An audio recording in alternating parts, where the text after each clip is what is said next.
Hey everyone, welcome back. So in this video, we shall take a look at a new concept that is called as factor analysis. So a little bit of history on this topic. So it had its origins in the early 20th century when some of the scientists like Carl Pearson and Charles Spearman, both of these are famous scientists. You might have heard Spearman's or Pearson's correlation, for example. So when they were trying to attempt and define or measure intelligence. So because of its association with constructs like intelligence, it was worked upon primarily by scientists in psychometrics. And however, there are problems with interpretations of this analysis. And also in those days, computational resources were limited, so this impeded the development of this area early on. So now, given high-speed computers, at least the computational problem has been solved. However, we still need to take care about its application. So each application has to be examined on its own merit to determine its success. So we'll see later on that factor analysis it can be a bit tricky to make it work, but if you can make it work, it gives some pretty cool results. So the overall goal of factor analysis is to describe the covariance relationships amongst many variables using a few underlying but unobservable random quantities called as factors. So we are going to explain the covariance among variables using these unobservable quantities called as factors. So imagine this situation, right? So you have a bunch of variables and you group them by correlation, right? So all variables in a group are highly correlated amongst themselves, but they have low correlations with variables from other groups. It is possible to imagine, right, then here that each group represents some kind of an underlying construct, right? So for example, if you have test scores in classics, English, French, mathematics, maybe music, then all of these scores, if they're correlated with each other, then maybe you can say that they represent, or there is an underlying construct called as intelligence factor, right? Similarly, if you have another group of variables such as, that represent fitness scores, then they might correspond to another factor if they are correlated amongst themselves. So factor analysis, or FA as I might call it from time to time, seeks to confirm this kind of a structure, right? So can you explain correlations in your variables by using some lesser number or some unobservable underlying factors? So there are three typical purposes that factor analysis can help us achieve. One is data reduction, and what I mean is that explain the covariance between p variables using m lesser than p. So this m is the number of constructs, right? Latent factors. So using m lesser than p latent factors. These latent factors also mean the same thing as the underlying constructs. Right, so we want to explain covariance between a large p variables by using some smaller number of factors. So that's the data reduction part. Data interpretation, so maybe those factors might have some important meaning, right? So you'll see this will make more sense as we see some examples perhaps in the following videos. And then sometimes maybe you think that that you hypothesize that there is a certain structure that can fit your data set. So you can use this analysis to confirm if such a thing is possible, right? So maybe you can separate, or you can data related to scores in different subjects have this verbal and mathematical skills, right? So so this is assuming that the intelligence has or the scores have underlying factors. One is verbal and maybe one is mathematical, right? So I can collect data on this and use factor analysis to confirm if such a thing is in fact true.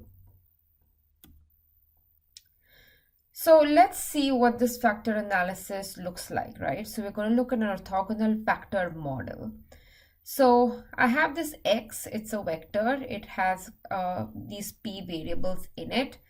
Mu represents mean of each of these variables, so obviously mu is also a p by 1 vector, and this is a covariance matrix of x. So this is a p by p matrix, right? So this factor model postulates that this x, right, all of these variables, this x is linearly dependent on a few unobservable random variables called, so these variables I'm going to denote them by f, f1, f2, fm, and these are common factors and p additional sources of variation, epsilon1, epsilon2, and so on till epsilon p, called as errors or specific factors. So this might make it clear, right? So it's assuming that, so this is my first variable and I'm also subtracting the mean here. So x1 minus mu1 is equal to linear combination of these m common factors, and this is the specific factor, right? X is linearly dependent on a few unobservable f's and these epsilons, right, which are sources of, these are called as errors or specific factors. So x2 similarly is a linear combination of all of those f's and specific factors. So this epsilon is called a specific factor because each variable has its own epsilon, right? So x1 has epsilon 1, x2 has epsilon 2, but these f's are common to both of these variables. So therefore these are common factors and these are specific variables. And then similarly, the pth variable, or the last one, is also can be written as a linear combination of all of these f factors, and this is its own specific factor. And now we can rewrite this in terms of matrices, right? So I'm collecting all of those L's into this vector, into this matrix called L, and this L matrix has p rows and m columns. So the number of rows is the same as the number of variables, that's p, and number of columns is the same as the number of factors, right? It's unobservable factors, that's m, so p by m. And then the error or the specific variances, there is p of them, so I'm collecting them in this vector called epsilon. And all of these factors or f's, these are, remember, unobserved random variables. I have m of them, I'm collecting them in this vector called as f. And then with this, we can rewrite our equation. So I can say that this is my orthogonal factor model, that my variables, or my centered variables, can be written as L times f plus this error. So this coefficient Lij is called as the loading. So these L's are the loadings and Lij is the loading of the ith variable on the jth factor. So L21 is the loading of the second variable on the first factor, loading of the second variable on the second factor, and so on and so forth. So this L is called as a matrix of loadings. And this model here might look similar to regression, right? In regression, we would have y's on this side and xi's on this side and errors here, right? So it looks similar, however, it's not, because in regression, you observe all your responses, which are y's, and dependent variables, and regressors that are xi's. You basically observe all your data. And here we have only observed this x. We have not observed f's, right? These are unobservable variables. So this is not the same as regression. So there are a whole bunch of unobserved things here, and we will need some assumptions to make this work. Okay, so this is the model. So basically L, F, and epsilon, all of these are unobservable quantities. Okay. Maybe mu you can estimate from the data, right? Mu is the mean vector, so that can be estimated from the data, but L, F, and error, you have no clue as of now how to estimate this from data. So in order to be able to estimate these things, we need additional assumptions. And basically, one assumption is that all of these variables have mean 0. So f is the vector of variables and epsilon is a vector. So so these zero here, these are zero vectors, right? This is a vector of zeros and this is also a vector of zeros. Covariance matrix of F is identity, right? So all of the unobservable factors are uncorrelated with each other. And the covariance matrix of the error variables or the epsilons is basically a diagonal where the diagonal elements are denoted by this psi 1 and up to psi p, right? So this is pronounced as psi or psi, psi, right? And additionally, we also assume that this variables f and variable e's are all uncorrelated with each other. So again, this is our model, right? Written in a matrix or a vector form. And now with this, if I look at this particular quantity, right, x minus mu times x minus mu transpose, I get this. So you kind of open it up and you can show that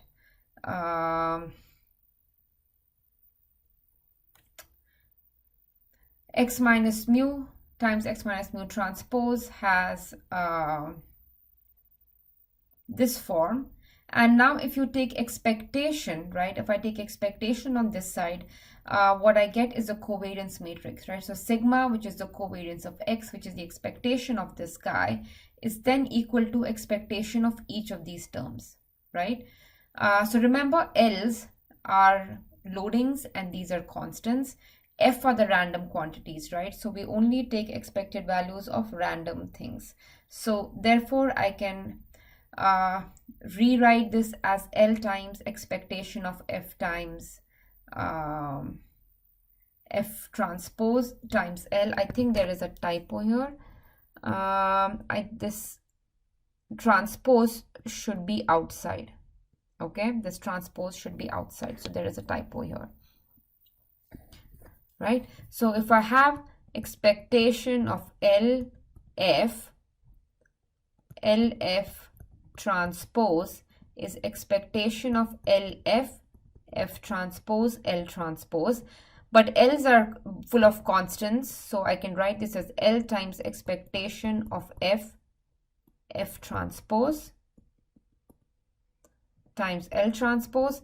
But this, so remember F's are centered, so they have mean 0. So this is nothing but the covariance matrix of F, L transpose. And we are assuming, right, from the previous slide that this is identity matrix. So therefore, you end up with L times L transpose.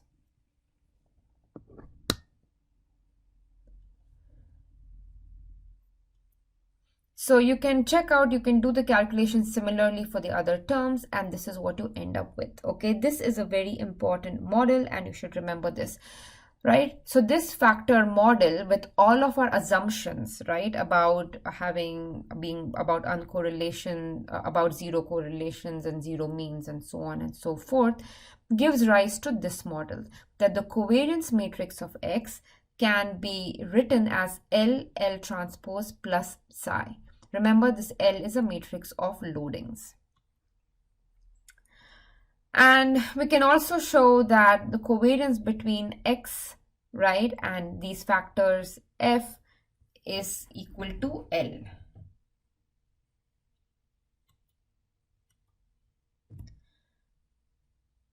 So this is what we get, right, from a model and all our assumptions that the covariance has this form. A special or another result that follows this representation is that variance of xi. So remember, variances are on the diagonals of sigma, right? So variance of xi is just sum of squares of all of these loadings plus psi I. Remember, psi I is the ith element on the diagonal. So this basically implies that the variance can be split in this way, and the covariance between xi and xj, so these are the off diagonal elements of sigma, have this form. So there is no psi here because remember, we're assuming that this is a diagonal matrix, right? So you're adding a 0 here, right?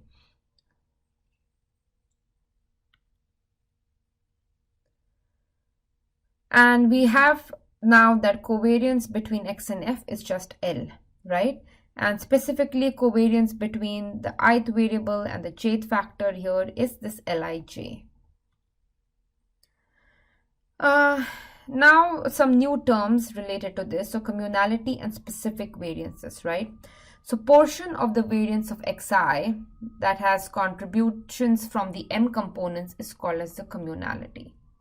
And the portion of the variance due to the specific factor is called as the uniqueness or the specific variance. So for example, remember the variance, right? These are the diagonal elements of the sigma matrix. They can be written in this way. So these are the sum of all the loadings is called as the communality, and the psi I is called the specific variance. So just for example, if you had sigma 1 1, sigma 1 2, sigma 1 1 is just variance of the first variable, and sigma 1 2, sigma 2 2, right? This is the variance covariance matrix. And if I explain this in, suppose m is, so here p is equal to 2 and m is also equal to 2, for example. So I'll have L11, L12, L21, L22. This is L, and then L transpose is going to be L11, L21, L12, L22, right? This is L and this is L transpose, plus psi is going to be psi 1, psi 2, and this is going to be 0, right? So the variance of xi, right? So that's the diagonal element. Sigma, say for example, sigma 1 1 is L11 square plus L12 square, right? And plus then this element psi 1. Sigma 1 2 is going to be L11 times L21, right? This times, so let's see. So this times, so you look at the first row and the second column, right? Because I'm looking at this element here. So L11, L21 plus L12 times L22, right? And a 0 here. So in any case, so this is called as a communality and this is called as the specific variance. And you can also denote all of these, some of these L's or the loadings by this hi square, which represents the communality. So basically the variance can be split into hi square plus psi I. Hi square is the communality and psi I is the specific variance. So here is an example. So this is a covariance, variance covariance matrix where P is equal to 4, right? Because you have 4 variables. And now you can check if the math works out, but this can be written as this matrix times this matrix plus this. So this is basically L, this is L prime, and this is the psi. Okay, so how you find this L is a different story. We'll see that later, but right now I'm telling you that this covariance matrix has this particular representation. Okay. And in this case, M is 2, right? Because I have 2 factors. So the columns of L is the number of structures or factors, right? So we have M is equal to 2 orthogonal factor model. And the communality of X1 then is basically, you can do the math. So let's go up here. So X1, that means we are looking at this particular element. So when you multiply, right, so the first row and the first column. So 4 square 16 plus 1, that's 17. And the variance of X1 then is decomposed as this communality plus this psi, right? This psi 1, which is this thing. So let's see how to pick the number of factors, right? So a little bit about number of factors, which will also give you an insight into how this reduces the dimension. So a factor model, what it is assuming is that we can explain all, or we can reproduce all of the variance covariances using these factor loadings, right? So remember, we are doing this. We are saying sigma is equal to L times LL transpose plus psi, right? Sigma is a P by P matrix, but remember it is a symmetric matrix, right? So it has only P plus 1 by 2 unique elements. So what do I mean? So I have sigma 1, 1, sigma 1, 2, sigma 1, 3. Or maybe I'll just take a 2 by 2 matrix. Sigma 1, 2, sigma 2, 2, right? So I have P is equal to 4 in this case. However, I don't have 4 unique elements, right? So these diagonal elements are the same. So I only have 3 unique elements, right? So let's see. So P is equal to 2. So P plus 1 by 2 gives you 2 times 3 divided by 2, which is equal to 3 unique elements, right? So a variance covariance matrix has P plus 1 by 2 unique elements, and we can and L, right? L, remember, it's P by M matrix, so it has P by M elements, and psi has another P elements. So we can explain P plus 1 by 2 elements, or we can reproduce P plus 1 by 2 elements from the covariance matrix with PM loadings, right? The total P times M loadings and P specific variances. So when P and M are the same, then we can just use spectral decomposition to decompose this covariance matrix, right? So if we use, we'll see a little bit more of this in the next video. If we use a spectral decomposition, right, that is P is equal to M, then this psi matrix is just going to be a matrix of zeros. However, we don't want that, right? We want this M, the number of factors, to be smaller, right? So that this model has some meaning and it gives us some simpler explanation of the covariance structure. So we want M to be smaller. So here is an example. If P is 12, if you have 12 variables and you have only 2 factors, right? If M is 2, then this variance covariance matrix will have 78 unique elements. Whereas the factor model will have MP plus P, which is 36 elements. So we can reproduce the 78 elements using 36 elements, right? So this is this gives you an idea about the dimension reduction, or the data reduction, sorry, that I mentioned earlier. However, it's hard. Most covariances cannot be factored into a factor where M is much smaller than P. It's hard to get this kind of a representation, okay? And we'll see a little bit more about this in the next video. However, this brings us to how to estimate all the L's. So remember, this whole thing is, we have this sigma is equal to L factorial plus rho plus psi. And how do we get these elements in L? That is the main question. So there are a couple of ways to do this. One is method of principal components, and there's also the maximum likelihood method.